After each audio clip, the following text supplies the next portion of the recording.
Hello hi అండి. దోసలల్లోకి పూరీల్లోకి చేసుకునే బొంబాయి చట్నీ అండి. చాలా టేస్ట్‌గా ఉంటుంది. ముందుగా దానికోసం ఒక బౌల్ తీసుకొని బౌల్ లోపల శనగపిండి అనేది మీరు ఇంట్లో ఉండే మనుషులను బట్టి క్వాంటిటీ తీసుకోండి. దాని లోపల కొద్దిగా వాటర్ పోసి కొద్దిగా అంటే నేను 2 గ్లాసులు వాటర్ తీసుకున్నానండి.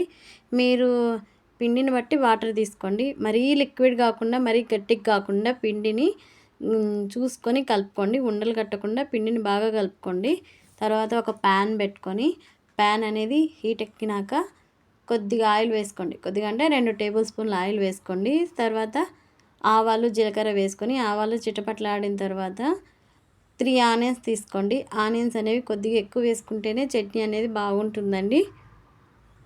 3 ఆనియన్స్ వేసుకున్న తర్వాత కరివేపాకు, కొత్తిమీర వీడియోలో చూస్తున్నారు కదండి. ఆనియన్స్ అనేది కొద్దిగా ఎక్కువ వేసుకోండి. ఆనియన్స్ ఫ్రై అయిన తర్వాత కరివేపాకు, కొత్తిమీర అవి కూడా ఆయిల్లో ఫ్రై చేయండి. ఫ్రై చేసిన తర్వాత 4, 5 పచ్చిమిర్చి వేసుకోండి. చట్నీకి కారం ఉంటేనే బాగుంటుంది. నేనైతే 2 వేసాను. ఎందుకంటే మా ఇంట్లో కారం ఎక్కువగా తినరు కాబట్టి పచ్చిమిర్చి అనేది నేను కొంచెం తక్కువ వేసాను. మీరు పచ్చిమిర్చి అనేది కొంచెం ఎక్కువ వేసుకోండి. టేస్ట్ బాగుంటుంది. కొంచెం ఉప్పు, పసుపు అన్నీ వేసేసి ఒక టమాటో మొత్తం అన్నీ కలిసేటట్టు కొద్దిసేపు ఫ్రై చేయండి. ఫ్రై చేసిన తర్వాత మనము శనగపిండిని కలిపి పెట్టుకున్నాం కదండి వాటర్లో.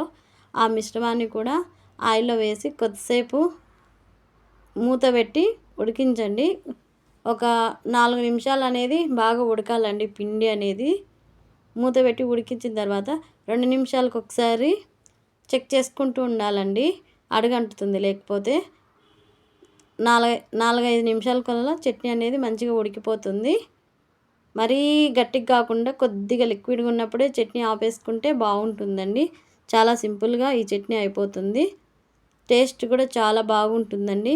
మీరు కూడా ఒకసారి ఇంట్లో ట్రై చేయండి. ఈ బొంబాయి చట్నీ అనేది చాలా సింపుల్గా తొందరగా అయిపోతుంది.